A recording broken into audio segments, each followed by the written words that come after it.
Di Nusantara pada abad ke-16, seorang pemuda murid dari pendekar misterius bernama Sinto Gendeng mendapat titah dari gurunya untuk meringkus ketua penjahat bernama Mahesa Birawa yang diperankan oleh Yayan Ruhian, mantan murid Sinto Gendeng yang telah berkhianat kepada gurunya.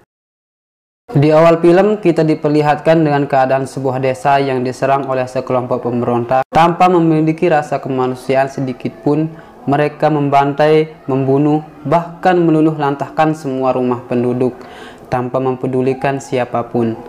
Dalam kejadian ini, sebuah keluarga kecil ikut menjadi korbannya, yang mengakibatkan seorang anak kehilangan kedua orang tuanya, dan ketika si anak akan dilemparkan ke dalam api, tiba-tiba ada sesosok melesat di udara dan menyelamatkan anak tersebut, kemudian menggotongnya pergi dari kekacauan itu.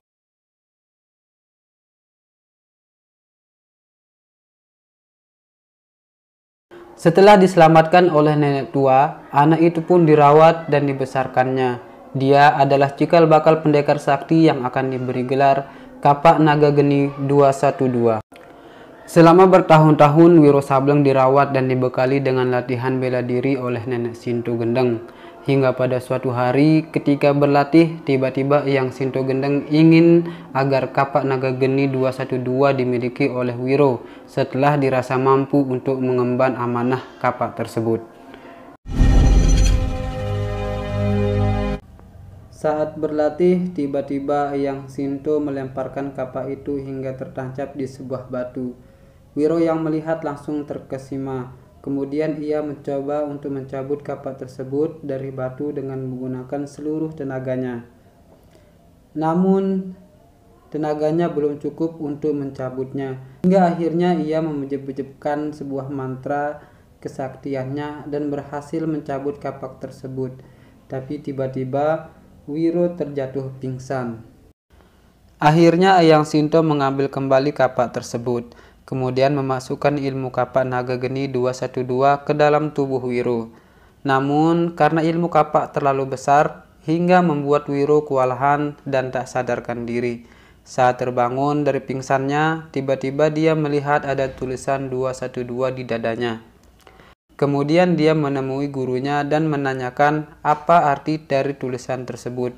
Eyang Sinto pun menjelaskan kalau angka 2 itu maksudnya Tuhan menciptakan semua berpasang-pasangan. 1 berarti Sang Pencipta. Tuhan yang Maha Esa. Akhirnya Eyang Sinto menyerahkan kapak itu kepada Wiro sambil berpesan bahwa kapak itu hanya bisa digunakan dalam keadaan terdesak saja. Dalam pertarungan hidup dan mati. Kemudian mengatakan, mulai sekarang Wiro akan dikenal sebagai pendekar Kapak Naga Geni 212. Kau akan dikenal sebagai pendekar Kapak Maut Naga Geni 212. Kemudian Wiro diembankan amanah oleh Eyang Sinto untuk menangkap Mahesa Birawa. Mahesa Birawa dahulunya adalah mantan murid yang pernah dilatihnya. Namun Mahesa mencoba mencuri Kapak Naga Geni 212. Di tempat lain diperlihatkan di dalam istana kerajaan, sang raja mendapat laporan dari prajurit bahwa di daerah kekuasaannya ada pergerakan musuh. Informasi itu pun membuat sang raja sangat khawatir karena Putri Rara Murni dan pangeran berada di perjalanan pulang kembali dari berlatih. Penasehat raja pun meminta raja untuk mengerahkan panglima supaya menjemput pangeran agar bisa sampai dengan selamat. Di sisi lain, Wiro pun mulai perjalanannya mencari Mahesa. Ketika Wiro Sableng sedang bermain-main dengan kapak saktinya, tiba-tiba dia dihampiri oleh kakek tua bernama Dewa Tuak dan muridnya yang bernama Anggini. Ternyata Dewa Tuak berniat menjodohkan muridnya dengan Wiro Sableng. Ini muridku, Anggini. Anggini diperintahkan oleh gurunya untuk membantu Wiro menangkap Mahesa Birawa. Jika Anggini berhasil, dia dinyatakan lulus sebagai pendekar dan bebas menentukan jalan hidupnya sendiri. Kau akan lulus, asal kau tidak mati. Dalam perjalanan, Wiro mampir di sebuah kedai untuk mencari makan. Saat itu datang sekelompok penjahat, namun Wiro tidak memperdulikannya. Dari perbincangannya diketahui bahwa mereka adalah anak buah dari Mahesa Birawa. Di sisi lain diperlihatkan Mahesa Birawa dengan beberapa pengkhianat kerajaan merencanakan pemberontakan untuk merebut tahta kerajaan. Kita rebut kerajaan! Sementara itu di warung tempat Wiro makan, datanglah rombongan pangeran untuk mencari makan ke warung tersebut, namun seketika diserang oleh anak buah Mahesa Birawa yang berniat untuk menculik anak raja untuk dijadikan sebagai sandera. Ada yang tidak beres. Kekonyolan Wiro pun terlihat ketika dia nampak santai dan hanya fokus pada makan siangnya, ditambah lagi dengan kesempatan makan gratisan ketika yang lainnya disibukkan oleh lawannya masing-masing. Salah satu penjahat yang jengkel melihat tingkah Wiro pun menyerangnya, namun dengan santainya Wiro mengalahkannya.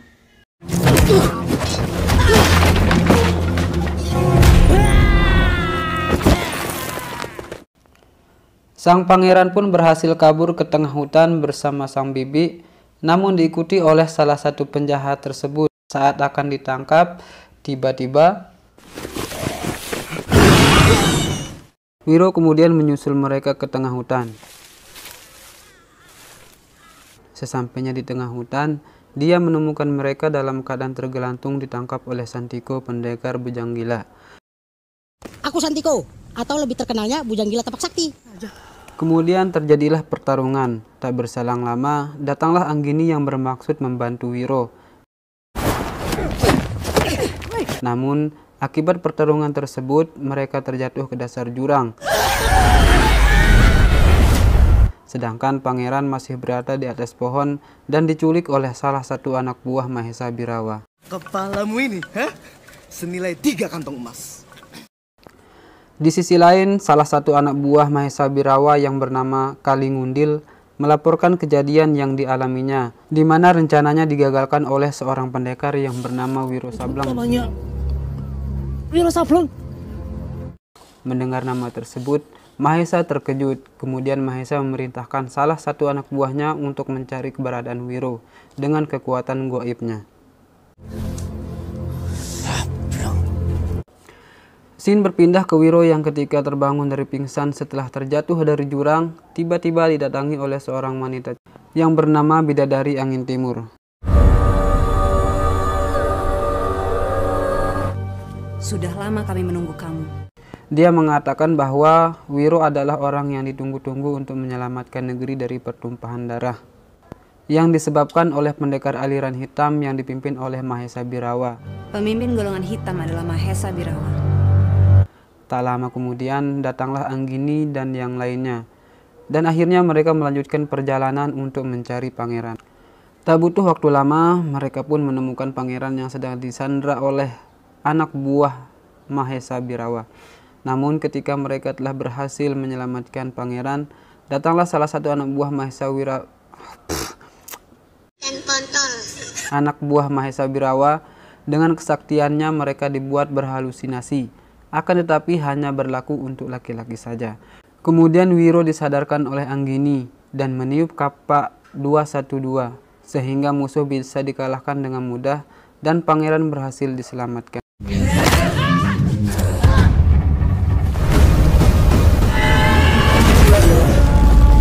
Sementara di kerajaan terlihat penasehat kerajaan memerintahkan Panglima untuk memberitahu Mahesa supaya bersiap karena sang raja akan datang ke markasnya. Perjalanan pun dilanjutkan hingga mereka sampai di sebuah desa yang bernama Jatiwalu. Di sana mereka menemukan desa sudah berantakan, mayat-mayat bergeletakan di mana-mana, rumah penduduk pun hangus terbakar api. Dari sini mereka menyadari bahwa kerajaan sedang dalam keadaan bahaya. Kemudian mereka meminta brewok untuk menuntun mereka menuju markas Mahesa Birawa. Ada yang bertujuan menggulingkan kerajaan. Bawa kami ke markas Mahesa Birawa. Akhirnya sang raja sampai di tempat Mahesa Birawa bersama pasukannya, bermaksud untuk menebus pangeran dengan emas sesuai kesepakatan. 5 peti berisi emas sesuai permintaanmu. Namun sang raja terkejut karena ternyata pangeran tidak berada di sana, melainkan panglima kerajaan yang telah berkhianat berada di tempat tersebut. Kamilah pembaharu negeri ini. Melihat hal itu, tentu saja sang raja sangat marah sehingga terjadi pertempuran antara pasukan raja dengan anak buah Mahesa. Tak berselang lama, datanglah Wiro, Anggini, dan yang lain bertarung membantu Raja Kamandaka. Sedangkan Wiro Sableng berhadapan dengan Mahesa Birawa dan bermaksud meringkusnya, seperti yang telah diperintahkan oleh gurunya. Namun di tengah-tengah pertarungan itu, Mahesa memberitahu kalau dialah yang telah membunuh kedua orang tuanya. 17 tahun lalu. Seketika Wiro Sableng tersulut emosinya. Dalam keadaan emosi itu, Wiro bermaksud mengeluarkan kapak naga geni, namun kapak tersebut tidak bisa muncul. Akhirnya duel pun dilanjutkan tanpa kapak naga geni. Namun tiba-tiba Dara Murni muncul di depan Wiro yang mengakibatkannya terkena pukulan Mahesa Birawa. Raja yang melihat kejadian itu sontak menyelamatkan adiknya, lalu memerintahkan anak buahnya untuk mundur dari pertempuran tersebut. Sementara itu, Wiro Sableng masih menghadapi Mahesa dan anak buahnya sendirian, sehingga membuatnya terkena ajian kelabang hijau milik Mahesa Birawa. Beruntungnya datang Pandanwangi membantunya, sehingga ia selamat dari kepungan Mahesa dan anak buahnya. Setelah itu Pandanwangi meminta kepada Anggini untuk membawa Wiro mundur, mengikuti raja dan pasukannya. Hingga sampai di tempat yang dirasa aman dari kejaran Mahesa dan pasukannya. Mereka beristirahat. Di sini nyawa Rara tidak bisa diselamatkan setelah terkena pukulan dari Mahesa. Akhirnya mereka pun mengkremasi jasadnya di tempat tersebut. Begitu juga dengan Wiro yang terkena ajian kelabang hijau oleh Mahesa terlihat sangat terluka parah. Sehingga Santiko berinisiatif untuk membantu mengeluarkan racun dari tubuh Wiro. Setelah racunnya berhasil dikeluarkan, Wiro pun beristirahat. Di dalam mimpinya Wiro bertemu dengan Eyang Sinto. Wiro bertanya, kenapa Eyang Sinto tidak memberitahu kalau Mahesa adalah pembunuh kedua orang tuanya? Kenapa yang tidak pernah memberitahuku? Kemudian gurunya menjawab kalau dia sengaja tidak memberitahunya, sebab dendam tidak akan ada habisnya. Sekali kau terjebak dalam dendam, maka kau akan dikuasai oleh kegelapan seperti Mahesa. Itulah yang menyebabkan kapak naga geni tidak muncul ketika Wiro ingin menggunakannya. Dendam tidak akan pernah ada habisnya, Wiro. Eyang Sinto menasehati Wiro agar tidak terjebak ke dalam hasrat balas dendam dan tetap di jalan kebenaran. Akhirnya Wiro pun terbangun dan melanjutkan perjalanan bersama Raja Kamandaka dan yang lainnya.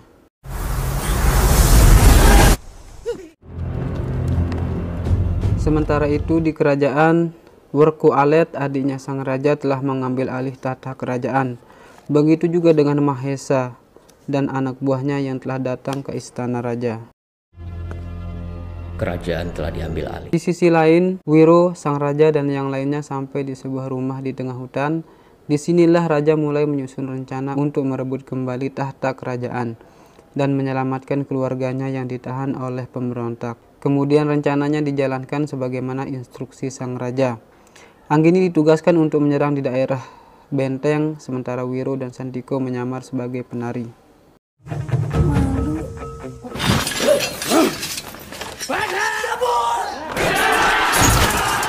Satu persatu pasukan musuh berhasil dikalahkan. Terlihat kakek Dewa Tuak ikut membantu.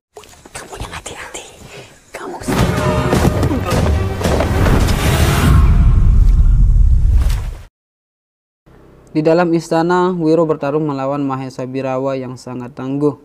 Wiro kewalahan menghadapi Mahesa Birawa yang notabene adalah seniornya satu perguruan. Ketika Mahesa melepaskan pukulan kepada Wiro, tiba-tiba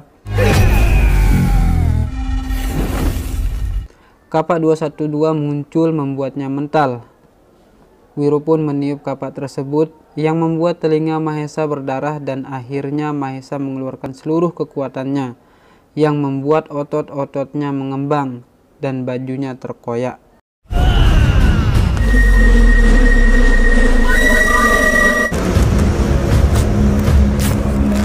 Anggini dan Santiko akhirnya datang membantu Wiro, namun bisa dikalahkan dengan mudah oleh Mahesa.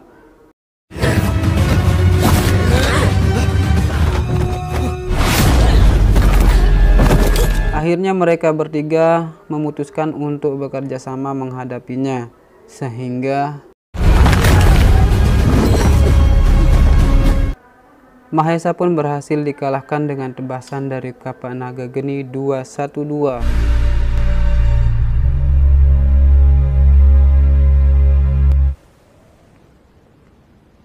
Di akhir cerita diperlihatkan raja yang sudah menduduki istana dengan didampingi oleh permaisuri dan putranya. Sang raja sangat berterima kasih kepada Wiro, Santiko, dan Anggini yang telah membantu merebut kembali tahta kerajaan dan menumpas pemberontakan, dengan mengatakan, pesan yang bisa kita ambil dari film ini adalah jangan menjadikan dendam dan amarah sebagai motivasi dalam mencari sesuatu, karena sesuatu tidak bisa dihasilkan tanpa sesuatu, maka bergantunglah hanya pada yang satu, itu.